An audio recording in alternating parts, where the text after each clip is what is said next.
안녕하세요. 오늘의 데일리 뉴스레터에 오신 것을 환영합니다. 1. 한국 2차 전지 기업 세계 1위가 되다. 2. 중국의 비열한 계획이 드러난다. 3. 자동차 산업은 빠르게 변화하고 있습니다. 한번 진실을 알아봅시다. 전 세계 개발도상국들에 있었던 리튬 광산을 모두 사들이며 전 세계 리튬 시장을 장악해버린 중국.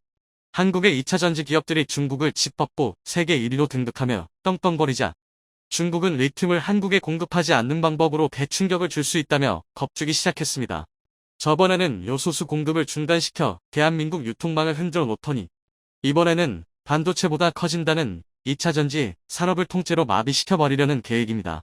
자, 그런데 한국이 몽골에서 초대박 잭팟을 터뜨렸습니다. 한국 미국 몽골 연합이 바로 어제 몽골에서 파격적인 발표를 하며 전 세계를 발칵 뒤집어 놓았는데요.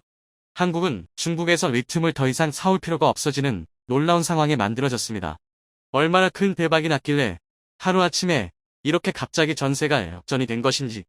이제는 중국이 한국에 제발 사달라고 해도 한국이 거절할 수 있는 위치를 갖게 됐는데, 위기를 느낀 중국이 한국에 갑작스럽게 파격적인 제안까지 했는데, 지금부터 이 놀라운 내용 최고 수익률에서 여러분들에게 전해드리겠습니다. 최근 몽골에선 한류 인기에 힘입어 한국 제품에 대한 관심과 신뢰도가 커지면서 마치 한국을 그대로 옮겨놓은 듯합니다. 익숙한 외관과 낯익은 제품들, 한쪽 공간에서 간단하게 끼니 때운 이들까지 마치 한국과도 같은 이곳은 몽골에서 70% 이상의 점유율로 관련 업계 1위에 오른 한국 편의점입니다. 몽골에 진출한 한국 편의점 매장은 이 기업과 경쟁사까지 포함해 무려 400여 개에 이릅니다.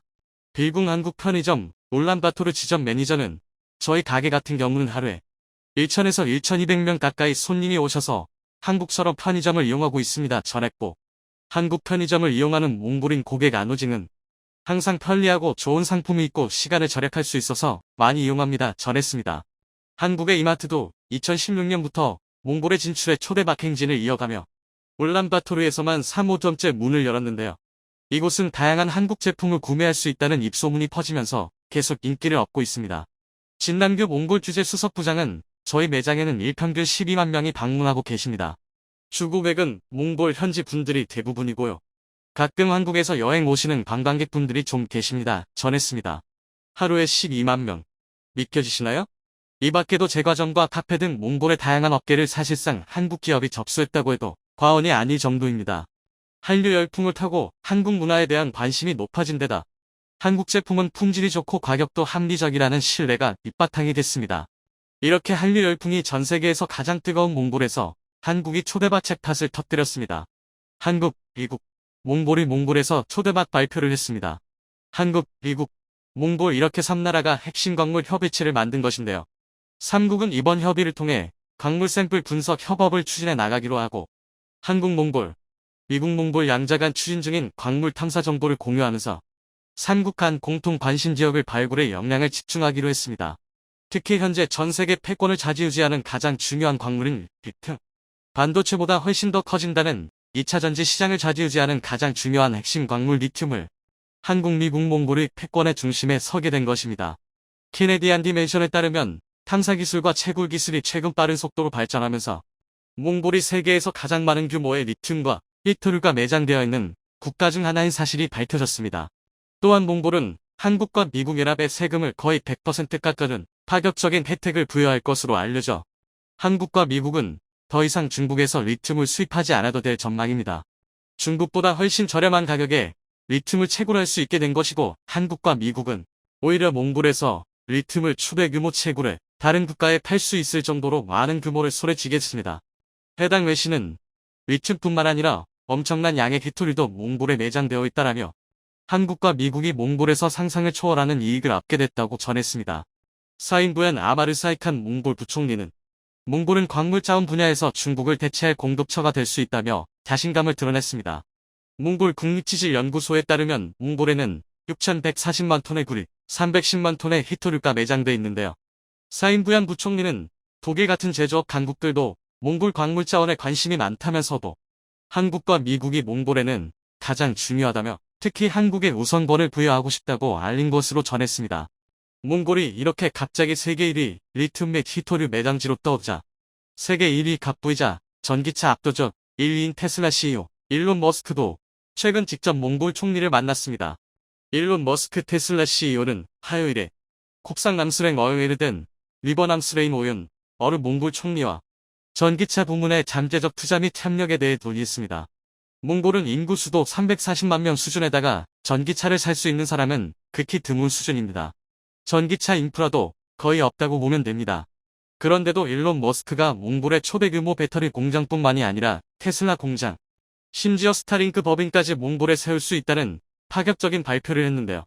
몽골에 얼마나 많은 리듬과 히토류가 매장되어 있는지 감이 오실 겁니다. 실제로 795억 원을 투자해 몽골 광산회사 몽라 지분 60%를 인수한 한국의 금양은 내년 초부터 현지에서 리튬을 채굴하는 방안을 추진 중이라고 밝혔습니다. 몽라는 이미 허가받은 텅스텐 등은 연내 채굴도 가능할 것이라고 했습니다. 금양은 이를 위해 올해 1월부터 현재까지 총 4회에 걸친 현지 출장을 진행해 현지 답사를 실시했으며 10일 몽라 측과 지분 인수를 위한 양해각서 MOU를 체결했다고 전했습니다. 자, 그런데 이보다 더 놀라운 소식도 전해졌습니다. 몽골을 한 번이라도 가보신 분이라면 아시겠지만 몽골은 이미 제2의 한국과도 같습니다. 이미 몽골 사람들 대부분은 한국의 이마트에서 매일 새끼 장을 봅니다. 야채부터 과일, 고기, 심지어 한국산 제품들도 엄청난 인기를 보이고 있습니다. 몽골인들이 장을 보기 귀찮을 땐 이렇게 이미 몽골 전역에 있는 한국 편의점에 가서 물건을 사고 이곳에서 한국인들처럼 라면과 삼각김밥을 사 먹기도 합니다. 날씨가 좋은 날이면 이렇게 한국인들처럼 편의점 앞에 앉아 친구들과 수다를 떨며 라면에 김치까지 함께 먹고 있죠. 몽골 거리도 한국인지 몽골인지 헷갈릴 정도입니다. 심지어 서울에 거리라는 곳도 있습니다. 한국을 그대로 통째로 옮겨놓은 듯한 곳이라 한국인이 몽골 여행을 가면 자신이 여행을 온 것인지 한국에 있는 것인지 헷갈릴 정도라고 합니다. 몽골에 있는 아파트들도 모두 한국이 지었습니다. 한국 건설사들이 모두 짓다 보니 한국과 똑같이 생겼는데요.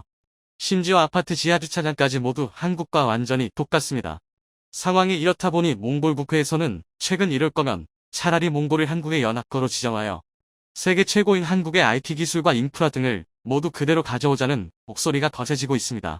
심지어 몽골 정부도 이에 긍정적인 반응을 보이는 것으로 전해졌는데요. 몽골 국민들도 한국을 너무나 좋아하다 보니 반대하는 이가 전혀 없는 것으로 알려졌습니다.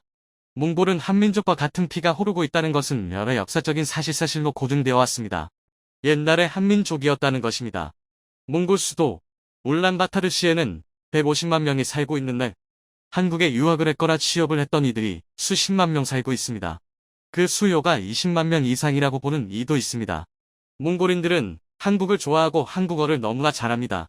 한국 음식도 좋아하고 한국살이를 해본 이들은 한국 문화에 동화돼 한국을 무척 좋아하는데요. 이 때문에 한국에 편입돼도 몽골인들은 전혀 아무런 거부감이 없다는 것입니다. 또한 몽골 국회의원들은 한몽골이 국가연합을 시도 하나의 연합국가로 변한다면 두 국가가 공이 얻을 이익이 많을 것이라며 몽골을 한국에 완전히 연합시키지 않더라도 미국이 러시아로부터 알래스카를 사들인 과거의 역사를 벤치마킹, 몽골의 일부 지역을 한국에 넘겨주는 방안도 가능하다는 주장까지 한 것으로 전해지면서 전 세계를 발칵 뒤집어 놓았습니다. 몽골이 이렇게 과감한 결단을 내리려 하는 것은 바로 사막화 때문입니다. 몽골의 사막화는 생각보다 너무나 심각합니다. 기후변화로 인해 대다수 몽골의 국토가 황폐해지고 있는 것인데요. 당장 대변화를 만들지 않는 이상 대부분의 몽골인들이 생계조차 유지할 수 없는 극단적인 상황에 내몰리게 됩니다. 유일하게 몽골을 대변화시켜줄 수 있는 곳은 한국이라는 것입니다. 최근 세계 각국의 친환경 정책으로 자동차 산업계가 급변하고 있습니다. 특히 가장 많은 시장 점유율을 차지하는 승용차의 경우 배터리 팩에 저장된 전기를 동력으로 하는 전기차가 점점 시장을 장악하고 있는데요.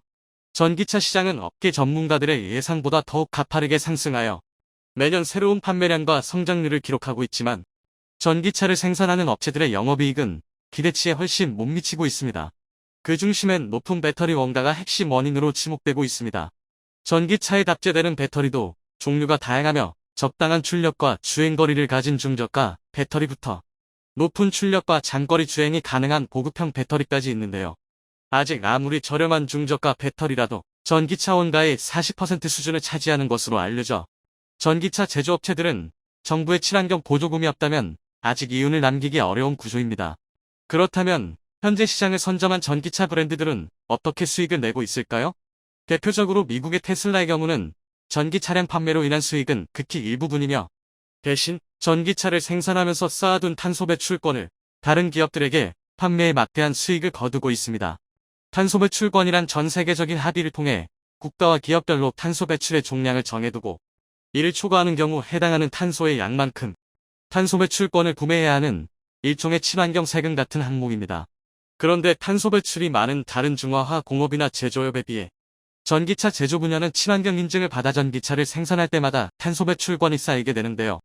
미국의 테슬라는 지난해 탄소 배출량이 많은 중국 기업들에게 탄소 배출권을 판매해 대략 4억 달러, 우리도 5천억 원의 순수익을 얻은 것으로 알려졌습니다. 상황이 이렇다 보니 중국 정부에서도 자국 전기차 기업들에게 보조금을 지급해 탄소 배출권을 확보하도록 지원하고 있습니다. 하지만 전 세계 어느 나라에서도 해당 국가의 친환경 보조금이 없다면 전기차 산업은 이익을 남길 수가 없는 구조이기에 자동차 업계에선 열심히 전기차를 팔아도 남는 것은 별로 없고 전기차 원가의 절반가량을 차지하는 배터리 기업들의 배만 불려준다는 불만이 나오고 있습니다. 특히 친환경 차량 판매가 저조했던 폭스바겐은 탄소 배출권을 충족시키지 못해 지난해 중국에서만 800억에 달하는 벌금을 납부한 것으로 알려져 더욱더 배터리 산업에 뛰어드는 상황입니다. 미국과 유럽의 자동차 제조업체들이 원가 절감과 친환경 규정 중족을 목적으로 너도 나도 배터리 산업에 뛰어들고 있지만 여러 가지 정책적 환경적 요인과 기술력의 부족으로 배터리 산업 진출을 하나둘 포기하고 있습니다. 이에 미국과 유럽에선 한국의 배터리 상사에게 도움까지 요청하고 있는 상황입니다. 추가적으로 세계 1위라고 자랑하던 중국산 배터리가 중국 정부의 보조금 지급 중단으로 실체가 드러나면서 중국의 전기차와 배터리 밥그릇이 산산조각나게 생긴 상황을 자세히 알아보겠습니다. 유럽을 대표하는 자동차 기업이자 전 세계 자동차 판매량 2위를 기록 중인 폭스바겐은 수년 전부터 유럽 내 배터리 공장을 계획하면서 자신의 주무대인 유럽 전기차 시장 접수를 위한 로드맵을 세웠습니다. 하지만 기술력에선 한국의 배터리 3사에게 밀리고 생산원가와 물량 면에선 중국의 배터리 업체들에게 밀리면서 폭스바겐이 전폭적으로 투자한 유럽의 배터리 기업들은 유럽연합의 천문학적인 보조금을 지급받았음에도 불구하고 경영이 매우 어려운 상황에 놓였습니다. 이에 폭스바겐 CEO인 토마스 시퍼는 유럽의 대규모 배터리 공장을 계획했지만 급통하는 에너지 요금과 인건비 인상으로 더 이상 유럽연합 내 어떤 국가에서도 전기 자동차용 배터리를 제조하는 것이 어렵다고 밝히는 등 사실상 자체 배터리 진출을 포기하겠다는 의사를 내비쳤습니다. 주로 독일 지역에 생산 거점을 두고 있는 폭스바겐은 독일의 에너지 요금이 러시아, 우크라이나 상황을 겪으면서 변동성이 매우 커졌고 글로벌 인플레이션으로 인건비는 상승한 데다 전기차 부품의 공급 가격까지 동반 상승하면서 천문학적인 초기 투자금이 필요해진 상황입니다. 그런데 쉬운 줄로만 알았던 배터리 산업은 석유 가격보다 변동성이 큰 원재료와 희토류를 확보해야 하며 이미 한국이 수십 년 전에 확보한 특허와 기술들을 피해가면서 자체적인 배터리를 연구 개발하기란 불가능에 가깝다는 것입니다. 이렇게 기술력은 한국에게 밀리면서 자본력과 생산력은 중국에게 밀리고 있어 배터리 생산을 통한 자체적인 경쟁력 확보가 불가능해진 것입니다. 더 이상 배터리 사업의 경쟁력과 지속성이 상상 이상으로 불투명하다는 전망이 나오면서 배터리 생산이 어려워지자 계획해두었던 전기차 공장까지 위기를 맞이하고 있습니다. 폭스바겐 그룹은 2023년 초 착공하기로 했던 독일 내 유럽 최대 전기차 전용 공장 건설 계획을 전면 재검토하는 데 착수했습니다. 여기에 폭스바겐과 마찬가지로 배터리 자체 생산에 나서겠다면 미국의 테슬라마저 큰 위기를 겪고 있습니다. 최근 들어 판매량 부진을 겪고 있는 테슬라는 한국, 중국, 일본 등 아시아 시장에서 대대적인 할인 판매에 돌입해 영업이익률 감소와 손해를 감수하면서까지 다른 전기차 업체와 끝장을 보는 경쟁인 일명 치킨게임에 나서고 있습니다. 이런 조치는 중국에서 폭발적으로 성장하는 중국 전기차 브랜드들의 영향을 받은 것으로 보이는데요. 2030년까지 자체적인 배터리 공장을 구축해 원가 절감에 나서려던 테슬라는 자체적인 배터리 계획을 일시적으로 보류하고 한국의 배터리 상사에게 주문량을 밀어넣고 있습니다. LG에너지 솔루션은 테슬라 차량에 탑재되는 차기 원통형 배터리인 4860 배터리 생산에 적극 협력하고 있으며 충북 공장에 6천억 원 가량을 투입하여 연간 9기가와트시 규모의 테슬라용 배터리 설비를 구축하고 있습니다. 이 밖에도 미국 미시간주 공장의 생산 규모를 단계적으로 5배까지 늘리면서 늘어나는 테슬라의 폭발적인 배터리 수요를 충족시킬 것이란 전망이 나옵니다.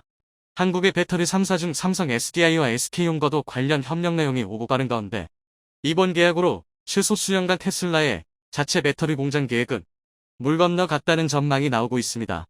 여기에 글로벌 배터리 시장을 석권했다고 주장하는 중국의 배터리 업체들이 큰 위기를 맞이하고 있습니다. 중국을 대표하는 배터리 기업인 캑틀과 바이기 등은 단순한 점유율로 보면 전체 배터리 시장의 45% 정도를 차지해 1위를 기록하고 있지만 여기엔 통계의 학정이 숨어 있습니다. 제일 먼저 중국이 아닌 국가의 배터리를 수출하는 비중이 5%가 채 안 되기 때문이요. 40% 이상의 배터리가 오로지 중국 내수용으로 사용됩니다. 아무리 내수라고 해도 점유율이 높기 때문에 중국 배터리 회사가 많은 이익을 보는 것이 아니냐고 반문할 수 있지만 중국의 배터리 회사는 한국의 배터리 회사와 근본적으로 경영 방식이 다릅니다. 중국 정부 차원에서 전기차와 배터리 등 미래 산업을 선점하기 위해 국가 세금을 투입하여 보조금을 지급하고 있다는 것으로 중국의 보조금이 없다면 사실상 적자를 봐가면서 경쟁을 하고 있는 수준입니다. 해외 수출이 매우 부족하다는 것도 큰 문제점으로 작용하고 있습니다. 중국 배터리 업체들은 최근 들어 한국처럼 미국과 유럽 내 배터리 공장을 건설하겠다며 의견을 보내고 있지만 배터리에 사용되는 핵심 원자재와 소재 부문에서 미국과 유럽에선 2030년까지 중국제 비중을 단계적으로 줄이는 계획에 합의했기 때문에 중국의 배터리가 해외 전기차 시장에서 설 자리는 더욱 사라져가고 있다는 점입니다.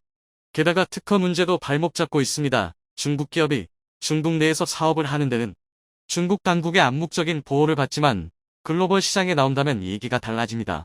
중국 기업들은 자신이 연구개발한 기술보다 해외 업체의 기술을 무단으로 사용하는 비율이 높기 때문입니다. 이런 현상은 결국 중국 시장을 거대한 단락파고스로 만들고 있습니다. 여기에 또 하나의 악재가 나왔습니다.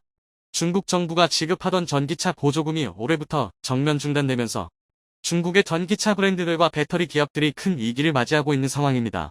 중국 당국은 여태 자국 기업들을 지원하기 위해 막대한 보조금을 지급해왔지만 최근 중국의 전기차와 배터리 기업들이 우후죽순생겨나면서 원래의 목적과는 다른 방향으로 보조금이 낭비되고 있다는 지적이 나왔기 때문입니다. 근본적으로 자국 산업을 육성하는 목적은 내수 시장을 튼튼하게 만드는 것도 있지만 결과적으로 해외에 진출하여 글로벌 시장을 이끌기 위한 목적이 있는데요. 중국의 기업들은 자국에서 보조금만 받은 뒤에 해외 진출이 원천 차단되었고 자국 기업들끼리 서로 경쟁하는 구도가 되었기 때문에 더 이상의 산업 육성 정책은 무의미하다는 것입니다. 현재 중국 시장에서 해외 브랜드가 시장을 점유하고 있는 분야는 사실상 거의 없는 수준이 우리나라 기업을 포함한 글로벌 기업들이 중국 시장에 진출하려는 노력은 무의미해졌으며 중국 이외의 글로벌 시장을 선점하기 위해 노력 중입니다. 특히 지난 수년 전부터 우리 기업들은 중국 업체들이 중국 안에서만 영향력을 키우는 동안 미국과 유럽에서 배터리 공장을 공격적으로 확장해왔습니다. 그 결과 2030년 중국을 제외한 글로벌 배터리 시장에서 한국 기업의 점유율이 60%에서 70%가 될 것이라는 전망치가 나오고 있습니다. 배터리 생산 공정은 매우 단순해 보이지만 원재료부터 안정적인 기술력까지 필요해 쉽게 따라잡을 수 없는 하이테크 첨단 산업 분야입니다. 특히 중국의 업체들은 기술력이 부족해 저렴한 배터리인 리튬 인산철 배터리 LFP 배터리 생산에 몰두하고 있으며 한국의 배터리는 고출력의 장거리를 갈 수 있는 고급형 모델에 주로 탑재되고 있습니다. 중국제 저가형 배터리 업체들의 중간 마진은 3%에서 5% 사이로 추산되며 한국 기업들처럼 고급형 배터리의 중간 마진은 10%에 육박해 원재료를 채굴 하여 배터리를 생산한 뒤 전기 차량 조립까지 수직계열화를 달성하면 중간 마진 7%에서 8%가량을 확보할 수 있다는 계산이 나옵니다. 글로벌 자동차제 조사들은 이렇게 생산 라인을 동일시켜 원가 절감을 목표로 하고 있지만 이런 목표를 달성하는 것은 최소 10년 이상 걸릴 것이란 전망이 나오고 있습니다. 무엇보다 배터리와 관련된 기술 격차는 계속 벌어지게 되므로 배터리 후발주자는 계속해서 투자금만 늘리다가 치킨 게임에서 패배하게 될 것이란 전망이 나옵니다. 이번 소식에 시청자 여러분들은 어떻게 생각하시나요? 소중한 의견을 댓글로 남겨주시면 저희가 확인하고 다음 소식에 긍정적으로 반영하도록 하겠습니다. 구독과 좋아요는 저희 채널에 정말 큰 힘이 됩니다. 최근 글로벌 인플레이션이 더욱 커지는 가운데 전 세계 기준금리 역할을 하는 미국 금리마저 끝을 모르고 계속해서 상승하고 있습니다. 미국의 금리가 올라갈수록 우리나라를 비롯한 신흥국들의 경제뿐 아니라 미국 이외의 모든 국가들의 경제가 어려워지는 것이 현실입니다. 이렇게 경제가 어려운 상황 속에 우리나라는 다방면에서 위기를 맞이하고 있는데요. 특히 요즘 대한민국 경제에 가장 직접적인 영향을 주는 것으로 보이는 미국의 일화, 인플레이션 감축 법안이 대표적입니다. 미국에서 테슬라에 이에 시장 점유율 2위를 기록 중인 한국산 전기차를 정면으로 겨냥한 일화 법안은 오로지 미국에서 생산한 전기차에게만 보조금을 지급해 글로벌 자동차 기업들이 미국의 전기차를 판매하기 위해선 미국의 공장을 지으라는 반강제적인 조항입니다. 물론 한국은 트럼프 행정부 시절부터 미국의 이런 기류를 포착해 2024년까지 미국 조지아주에 전기차 공장을 완공한다는 계획을 세웠고 현재 착공 직전 단계인 상황입니다. 하지만 미국은 한국으로부터 수십조 원의 투자를 받아놓고서 그 2년을 기다리지 못해 보조금 지급을 철회한다는 등 동맹국이자 투자국에 대한 쌀쌀 맞은 대우를 하고 있는데요. 바이든 행정부가 이렇게까지 하는 이유는 11월도 다가온 미국 중간선거에서 의미 있는 결과를 내어야 대통령 재선이 가능하기 때문입니다. 그런데 바이든 대통령이 한국을 방문해 정상회담을 진행하면서 삼성과 현대기아는 물론 배터리 3사의 미국 투자까지 미래 산업을 싹쓸이 해갔지만 한국에 대한 대우는 사실상 중국과 비슷하거나 어떻게 보면 중국망도 못한 상황인데요. 미국이 이렇게 선을 넘으면서까지 한국을 압박하지 한국에서도 특단의 조치를 꺼내들고 나섰습니다. 결국 현대기아 자동차에선 미국 내 추가 투자가 아니라 멕시코 지역의 4억 8천만 달러 규모, 우리 돈 7천억 원에 달하는 투자를 결정하며 멕시코 현지 공장의 증설과 추가 인력 채용 등 막대한 자금을 퍼붓고 있는 상황입니다. 현대기아 측에서 일화에 대응하는 수단으로 미국이 아닌 멕시코 투자를 결정하자 기존의 현대기아의 덧받치라 불리던 조지아주에선 비상이 걸린 상황입니다. 조지아주는 현대자동차와 기아자동차 공장, SK온의 배터리 공장이 있으며 여기에 딸린 한국계 부품 소재 기업만 120여 곳에 달합니다. 조지아주는 사실상 한국 기업의 미국 캠프 수준이며 한국 기업을 통해 직간접적으로 경제활동을 하는 조지아주의 시민들은 20만 명에 달하는 것으로 추산되고 있을 정도로 한국에 대한 경제적 의존도가 높은 상황입니다. 그런데 이런 조지아주가 최근 바이든 행정부의 결정에 지역 일자리 수천 개와 직간접 고용 효과 수만 개를 날리게 될 상황에 놓였습니다. 뿐만 아니라 한국 기업이 미국에서 고전하는 것을 눈치채 중국은 발빠르게 한국의 현대기아 자동차를 향해 수소기술 협력과 투자를 요청하고 있는 상황입니다. 관련 소식을 자세히 알아보겠습니다. 기아자동차의 모자를 쓴 외국인 남성이 카메라 앞에서 이야기를 시작했습니다. 그는 멕시코 누에보레온주의 주지사 사무엘 가르시아인데요. 이번에 누에보레온의 기아자동차 공장에서 4억 8천만 달러, 우리 돈 7천억 가량을 추가 투자해 공장 생산 라인을 새롭게 늘리고 수천 명의 일자리를 창출합니다. 현재 누에보레온주의 기아차 공장은 평균 54초마다 한 개의 자동차가 만들어지며 이렇게 만들어진 자동차들은 전 세계 45개국으로 수출되고 있습니다. 그 중에서도 가장 큰 수출 비중을 차지하는 곳은 멕시코와 국경을 맞대고 있는 미국인데요. 현대기아가 멕시코에 공장 증설을 결정한 이유가 있습니다. 지난 1992년 미국, 캐나다, 멕시코 북미 3개국은 나프타 북미 자유무역 협정을 체결해 3개국 5억 명에 달하는 단일 경제체제를 구축했습니다. 따라서 미국, 캐나다, 멕시코에서 생산 제조되는 거의 대부분의 농수산물과 공산품들은 무관세 혜택으로 수출과 수입이 가능해졌습니다. 그 결과 멕시코는 저렴한 노동력으로 미국 시장에 무관세로 수출이 가능한 국가가 되어 많은 글로벌 기업들의 투자를 받고 있습니다. 특히 이번 일화 법안에도 미국 정부의 전기차 보조금을 받기 위해선 미국에서 전기차를 조립하지 않더라도 멕시코와 캐나다 등 북미 3국에서 조립만 하면 전기차 보조금을 받을 수 있다는 것입니다. 현대기아가 미국과 인접한 멕시코의 투자를 늘리는 만큼 미국 내 현지 투자는 줄어들 수밖에 없는 상황입니다. 특히 한국 기업의 베이스 캠프 역할을 하던 조지아주에서는 비상이 걸린 상황입니다. 이와 관련한 갈등이 장기화되면 장기화될수록 관련 투자를 미국이 아닌 타 지역에 뺏게 되고 자연스럽게 지역 내 일자리는 줄어들기 때문입니다. 심지어 기존에 예고된 조지아주의 투자 규모 역시 축소될 가능성도 배제할 수 없습니다. 현대기아차가 일화 법안으로 인해 미국에서 판매량과 점유율이 줄어들 것으로 보이는데 무리해서 공장 규모와 생산 라인을 늘리지는 않는다는 것입니다. 중간선거와 표를 의식한 바이든 행정부의 조치가 결국 민심을 잃는 역효과를 낼 수 있다는 우려가 나오는 가운데 최근 미국과 갈등을 겪는 한국 기업에 대해 중국에선 협력과 투자를 요청하는 상황입니다. 그동안 중국은 끊임없이 한국의 기술을 탐하고 사드 배치를 명분으로 경제적 제재를 실시하는 등 신뢰할 수 없는 국가이긴 하지만 우리는 중국을 통해 경제적 이익을 챙기고 한국을 견제하는 미국에게 경고의 메시지를 보낼 수 있는 카드이기도 합니다. 특히 미국은 중국의 반도체 굴기를 완전히 백지화시키기 위해 한국의 칩사 동맹 참여를 강력하게 요구하고 있습니다. 하지만 한국은 이라 법안이 나온 이후로 칩사 동맹 회담을 파기하는 등 강경한 자세로 미국에 항의하고 있는데요. 이런 상황에 중국은 한국에게 정확하게는 수소 전기차 관련한 투자를 요구하고 있는 상황입니다. 중국의 전기차 판매량은 세계 1위 정도로 세계에서 제일 빠르게 전기차를 도입하고 있습니다. 하지만 이 과정에서 중국, 자국의 전기차 업체들과 자국 배터리 업체에게만 보조금을 지급하여 우리나라 현대기아는 물론 다른 해외 자동차 업체들도 중국에서 제 실력을 내지 못하고 있습니다. 기존의 중국은 자국의 기술력이 성장하기 전엔 해외 업체들의 투자를 적극적으로 받아서 기술과 자본을 유치한 다음에 자국의 기술력이 어느 정도 올라오고 나면 해외 기업들을 직간접적으로 제재하면서 자국 기업에게 혜택을 몰아줘 공정하지 않은 경쟁을 유도하고 있습니다. 그 결과 중국의 자동차 판매 통계는 글로벌 자동차 통계에서 따로 집계할 정도로 불공정한 시장인 상황인데요. 그럼에도 불구하고 중국의 시장이 워낙 크게 많은 글로벌 자동차 업체들이 중국에 진출하고 있습니다. 세계의 공장이라 불리며 친환경과는 거리가 먼 것처럼 보이는 중국이지만 그래도 자동차 분야에선 적극적으로 친환경 차량을 밀어주고 있는데요.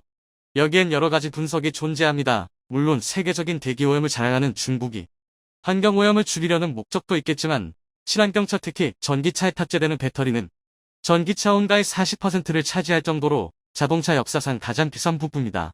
그런데 배터리 원료로 쓰이는 희토류와 광물들은 상당수 중국에서 나기 때문에 전기차로 전환할수록 자국의 부품 사용 비중이 올리 중국 경제에 이득이 되는 판단에서 중국 당국은 전기차 도입을 적극 장려하고 있다는 것입니다.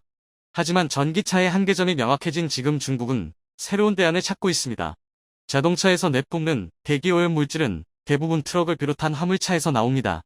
휘발유를 원료로 하는 승용차는 경유를 원료로 하는 화물차보다 압도적으로 적은 대기오염 물질을 내뿜기에 궁극적으로 중국의 대기질을 개선하기 위해선 승용차를 전기차로 바꾸는 것보다 화물차를 전기차로 바꿔야 하는 상황인데요. 그런데 화물차를 전기트럭으로 전환하는 과정엔 아직 해결되지 않은 기술적인 문제가 있습니다. 우선 전기차의 배터리는 매우 크고 무겁습니다. 흔히 소나타와 K5 등 2000cc의 배기량을 가진 차량의 공차 중량은 1400kg 즉 1.4톤 수준이지만 아이오닉 5를 비롯한 대부분의 전기차는 공차 중량의 2000kg, 2톤에 가까운 무게를 자랑합니다.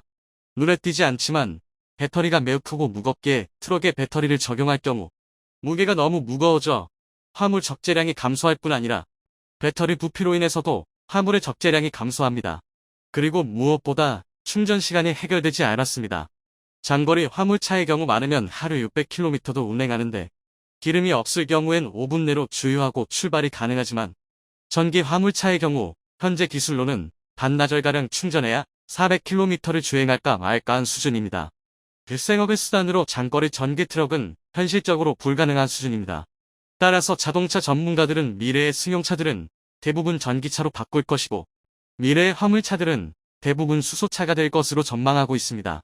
그런데 수소 트럭의 기술은 현대가 세계 1위이며 세계 최초 수소 트럭을 상용화하여 실시로 수출까지 해 현재도 안정적으로 운행 중입니다. 수소 트럭은 하루 종일 충전해야 되는 전기 트럭과 다르게 평범한 트럭처럼 10분 내로 수소 충전이 가능한 장점이 있으며 주행 가는 거리와 화물 적재량에서도 기존 트럭들고 큰 차이가 없는 장점을 가지고 있습니다.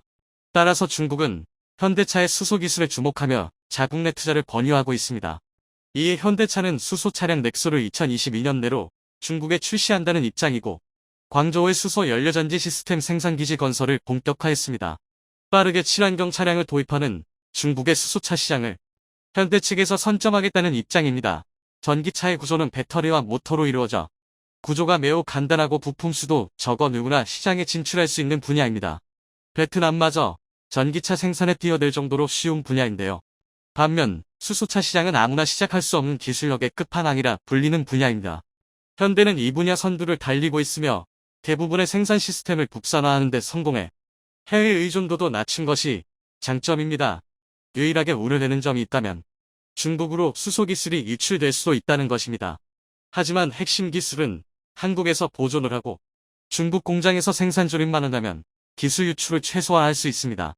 마치 삼성전자의 핵심 공장과 기술은 한국에 있지만 중국에서도 일부 생산을 이어나가는 것처럼 말이죠. 최근 세계 각지에서 자국우선주의로 많은 일자리와 경제적 가치를 창출하는 글로벌 기업들을 유치하려는 가운데 한국의 기업들이 인기를 얻고 있습니다. 그런데 이런 분위기에서 손해를 보기보단 한국 기업의 가치를 더욱 인정해주는 곳으로 투자의 방향을 늘려야 할 것입니다. 이번 소식의 시청자 여러분들은 어떻게 생각하시나요? 의견을 댓글로 남겨주시면 저희가 확인하고 다음 소식에 긍정적으로 반영하도록 하겠습니다. 구독과 좋아요는 스카이경제 채널에 정말 큰 도움이 됩니다. 항상 건강하시고 행복하시고 좋은 일들만 가득하시길 바랍니다.